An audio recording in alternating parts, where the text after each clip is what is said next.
प्रकाश चंद्र भाटिया जी को आप लाइव देख रहे हैं, जो कि जिला कांगड़ा के रैत ब्लॉक में आए हुए हैं और ये यूजीसी के मुद्दे पर अपने समाज में जगह जगह मीटिंग कर रहे हैं। आप देख सकते हैं कि दरगेला से लाइव तस्वीरें आपको प्रकाश चंद्र भाटिया। सो निर्भय सतगुरु दास महाराज की जय। जो बोले सो निर्भय सतगुरु महाराज की जय। जब पहले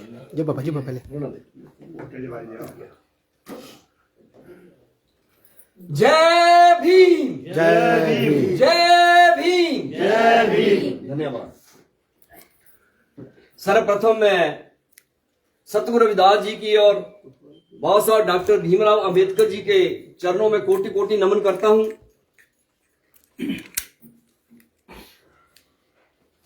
आदरणीय हिमाचल प्रदेश श्री गुरु रविदास महासभा के जिला कांगड़ा के सेक्रेटरी नरेंद्र जी, खंड इकाई रैत के प्रधान प्रभात जी व समस्त इनकी कार्यकारिणी, खंड इकाई कांगड़ा के प्रधान कमल सरोज जी व समस्त इनकी कार्यकारिणी, मेरे साथ आए हुए प्रीतम जी, ज्ञान जी और हमारे बीच में उपस्थित सभी बुद्धिजीवी समाज, देशराज जी, ओंकार जी, इंद्र जी, महिला मंडलों के प्रधान, मातृशक्ति, मैं आप सबका आज की इस बैठक में हिमाचल प्रदेश श्री गुरु रविदास महासभा की ओर से हार्दिक अभिनंदन, हार्दिक स्वागत करता हूं।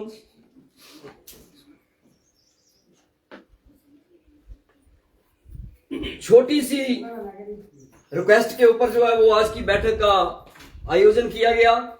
क्यों किया गया इसके ऊपर भी हम विस्तार से चर्चा करेंगे। सतगुरु रविदास जी ने अपने श्लोक में सब कुछ क्लियर कर दिया था कि ऐसा चाहूं राज में जहां मिले सबन को अन्न, छोट बड़ सम बसे रविदास रहे प्रसन्न। क्या उस समय का ये शब्द जो उच्चारण किया गया था कि ऐसा चाहूं कि हमें ऐसी व्यवस्था चाहिए, जो हमारे हुक्मरान है वो ऐसे चाहिए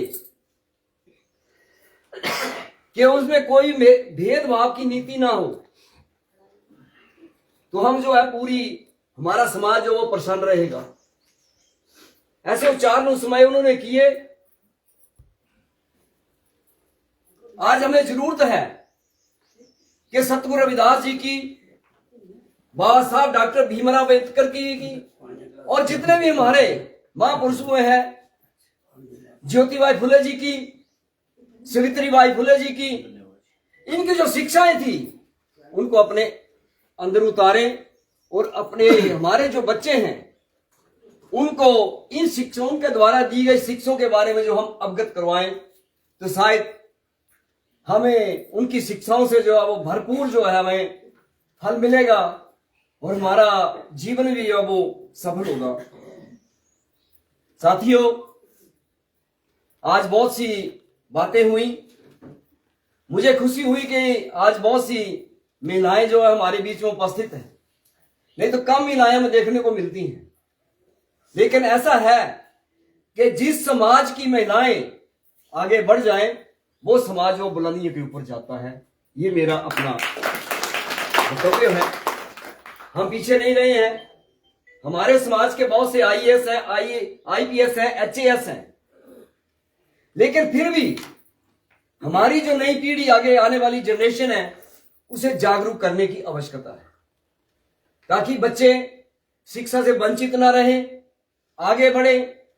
हर प्रकार की शिक्षा, बाबा साहब ने कहा था कि हम आधी रोटी खा लेंगे लेकिन बच्चों को जरूर पढ़ाएं, लेकिन नहीं। बाबा साहब का आज हमें जो भरपूर वो जो संदेश था वो हमने अपनाया और हमारे बच्चे जो है वो आज काफी बुलंदियों के ऊपर जो बच्चे जा रहे हैं। लेकिन मैं आपसे एक निवेदन करूंगा कि जब भी ऐसी बैठकों का इंतजाम हो, सम्मेलनों का इंतजाम हो, तो बच्चों को, हमारी बच्चियों को जरूर ऐसी बैठकों को लाएं कि ताकि हमारे जो महापुरुषों द्वारा दी गई शिक्षाएं हैं वो उन तक पहुंचे और उनका अनुसरण करें। साथियों, आज हम आपके बीच में आए हैं। अभी चर्चा हुई, शायद आपको पता होगा, special component plan. Special component plan क्या चीज थी, मैं इसके ऊपर पहले चर्चा करूं आपसे। स्पेशल कंपोनेंट प्लान स्वर्गीय श्रीमती इंदिरा गांधी जी सन 1980 में लेके आए और क्यों लेके आए थे? इसमें अनुसूचित जातियों के लिए जो स्पेशल बजट का प्रावधान किया गया, तो उस बजट के प्रावधान के मुताबिक बच्चों को स्कॉलरशिप मिले, हमारे जो गली मोहल्ले हैं उसका विकास हो, शिक्षा के क्षेत्र में विकास हो, कृषि के क्षेत्र में विकास हो, ताकि भारतवर्ष की जो अनुसूचित जातियां वो कभी किसी से पीछे न रहे। लेकिन समय बदला। आज इस जो हमारा बजट था, जो पिछली हमारी हिमाचल प्रदेश की सरकार थी, उसने विशेष घटक योजना का नाम बदल के रख दिया अनुसूचित जाति विकास कार्यक्रम। आपको किसी को मालूम नहीं होगा, उसका नाम चेंज कर दिया। और चेंज करने के साथ साथ जो हमारा बजट था उसके ऊपर भी कट लग गया। जो बजट हमारे बच्चों के विकास के ऊपर खर्च होना चाहिए था, हमारी जो योजनाएं थी उसके ऊपर खर्च होना चाहिए था, ग्राउंड लगे बढ़ने, यानी सारा बजट जो है आपका डाइवर्ट, हमें पता नहीं लगा। लेकिन आप जैसे युद्ध बुद्धिजीवी थे, हमने एक बीड़ा उठाया कि क्यों ना इसके ऊपर जो वो एक एक्ट बनाया जाए। जिस तरह आपका ये एक्ट जो है वो राजस्थान में बन चुका है और भी बहुत सी स्टेटें उसकी में बन चुका है, ताकि ये बजट डाइवर्ट ना हो। अब जो बजट था उसको कट लगाकर आज आपका बजट जो है वो 5% तक आ गया है। हमारे जो विधायक हैं, जो 17 विधायक टोटल 20 हैं, 3 एसटी के हैं, वो जो विधानसभा में बैठते हैं, हमने चर्चा की और चर्चा के मुताबिक सभी विधायकों के दस्तखत करा के हमने जो है वो हिमाचल सरकार को सौंप दी कि इसके ऊपर जो एक एक्ट बनना चाहिए, ताकि ये हमारा बजट 7% जो है वो अनुसूचित जातियों के विकास के ऊपर जो वो खर्च हो। और हमने कहा, सीएम साहब ने कहा कि इसकी एक्ट की कॉपी जो हमें दे दे, वो भी हमने विधायक के थ्रू जो है, जो माननीय विधायक सुरेश जी हैं बोरंज के, उनके माध्यम से जो वो गवर्नमेंट को दे दी। लेकिन आज तक जो है इसके ऊपर कोई प्रगति सरकार की तरफ से नहीं हुई। बहुत से इसके ऊपर जो हमने, आपको पता होगा, गत वर्ष 2024 में 19 दिसंबर 2024 को आपके जोरावर स्टेडियम में बहुत बड़ा सम्मेलन हुआ। 2-2.5 हजार आदमी वहां पे आया था। सरकार को जगाने की कोशिश की, लेकिन अभी हमें इतनी इसके ऊपर सफलता नहीं मिली है। हम इसके ऊपर जो है काम कर रहे हैं, लेकिन इसके लिए आप सबका सहयोग भी बहुत जरूरी है। अगर हमें इसके ऊपर कोई एजुकेशन की जरूरत पड़ी तो उसके लिए भी आपका सहयोग चाहिए। हम ये स्पेशल कंपोनेंट प्लान है। कोई समय था ये बजट जो डाइवर्ट नहीं होता था। जब बजट ये डाइवर्ट करना होता था, बड़ी मुश्किल से जो है डीसी इसकी या गवर्नमेंट परमिशन देती थी। लेकिन आज ये बजट जो गवर्नमेंट लेवल पे ही डाइवर्ट हो रहा है। अगर ये बजट डाइवर्ट हो रहा है जो हमारे बच्चों के विकास के लिए आता था, तो इस ऐसी योजनाएं को हमें क्या लाभ मिल रहा है, इसके ऊपर भी हमें बहुत से मंथन करने होंगे। और आगे अगर हमें कोई ऐसे एजुटेशन की जरूरत पड़ी तो उसके लिए भी आपको तैयार रहना होगा। ये थी हमारी जो स्पेशल कंपोनेंट प्लान की योजना है। अभी आपने देखा होगा कि हमारे एक केवल पठानिया जी ने सापन में प्रोग्राम रखा था, तो मैंने वहां पे बड़े शब्दों में कहा कि पठानिया जी, कोई समय था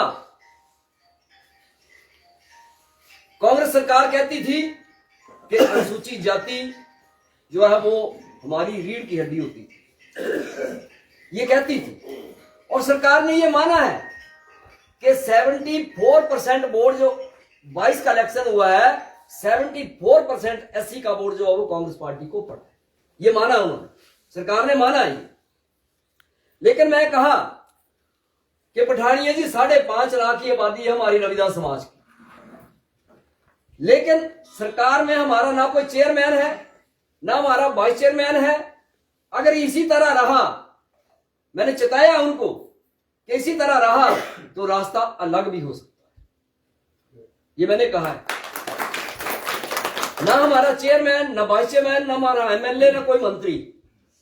अगर आप एक ही समुदाय को सारा प्रतिनिधित्व देते रहे तो लगा रास्ता भी हम अपना बनाना जानते हैं, ऐसा नहीं।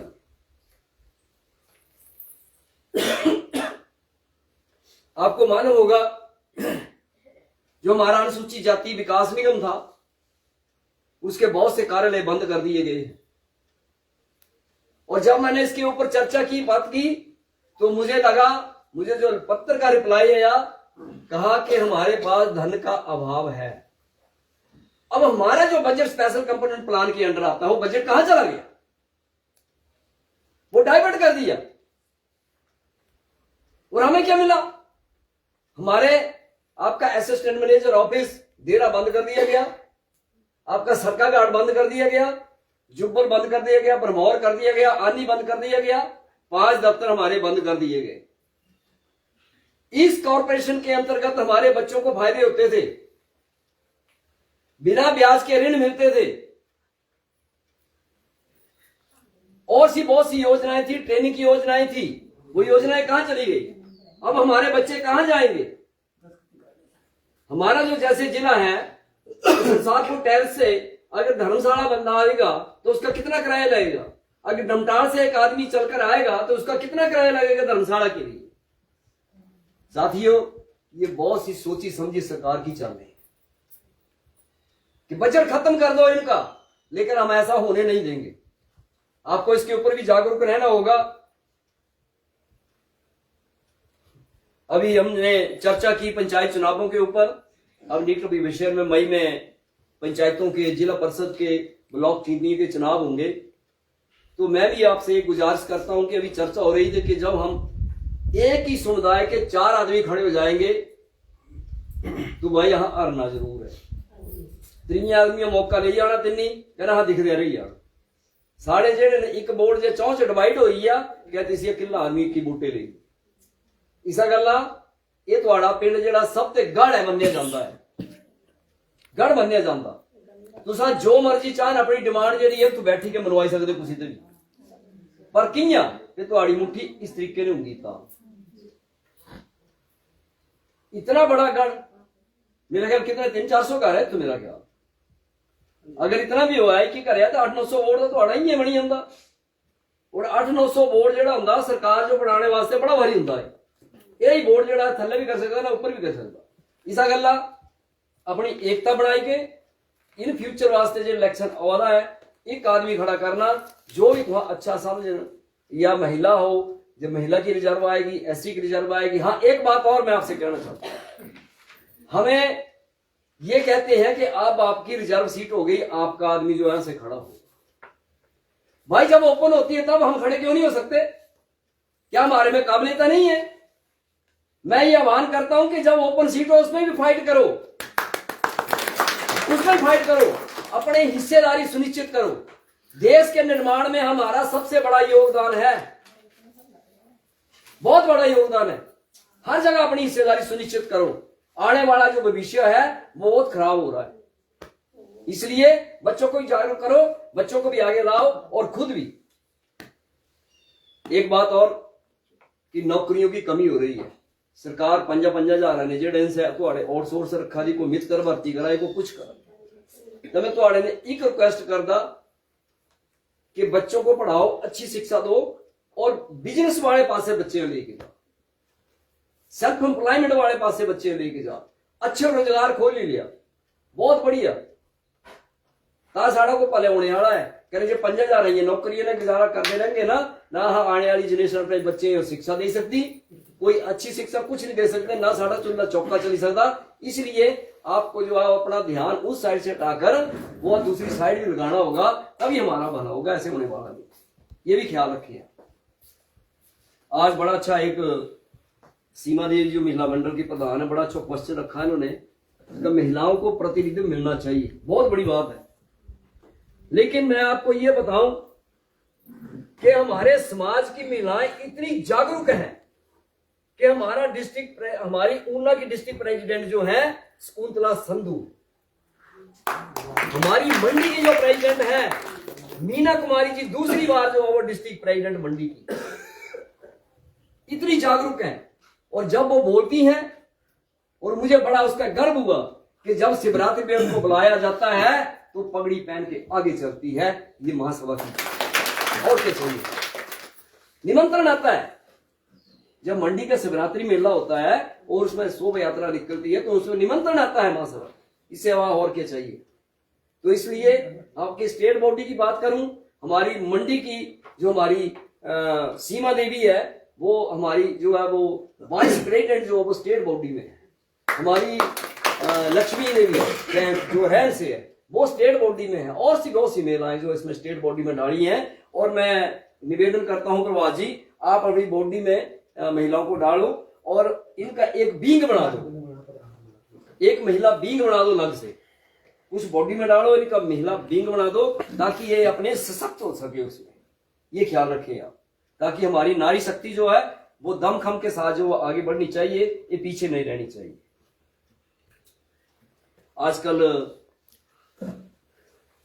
एक बड़ा भारी हमारे माननीय मुख्यमंत्री जी ने भी बड़ा इसके ऊपर जोर दिया, उनके नशे के ऊपर।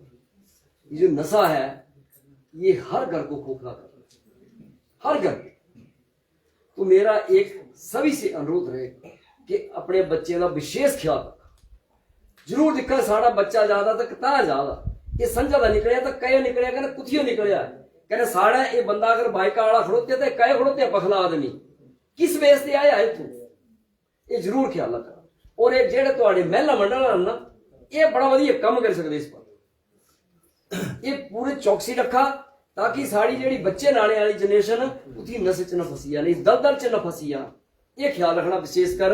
अगर आज से कामयाब होइए तो साढ़े बच्चे जेड़े ना अच्छी जॉब पर अच्छी शिक्षा पर जेड़े से कामयाब हो सकते। ये मेरा थोड़े में विशेष एक ध्यान रहेगा कि महिला मंडल इस ऊपर सबसे बड़ा अच्छा काम कर सकते हैं, ये ख्याल रखना चाहिए। और आज जो हमने विशेषकर जो हमने एक कार्यक्रम रखा है जिस दी तो जो मैं न्यूनतम देनी विशेष करी, अब जरूरत क्या पड़ी, ये मैं एक्ट की कॉपी जो मैं साथ में लाया हूं, जो 13 जनवरी 2026 को केंद्र की सरकार ने जो है इसको नोटिफाइड किया है। ये राजपत्र जो होता है, जो केंद्र सरकार का जो राजपत्र होता है उसमें ये प्रकाशित हो चुका है 13 जनवरी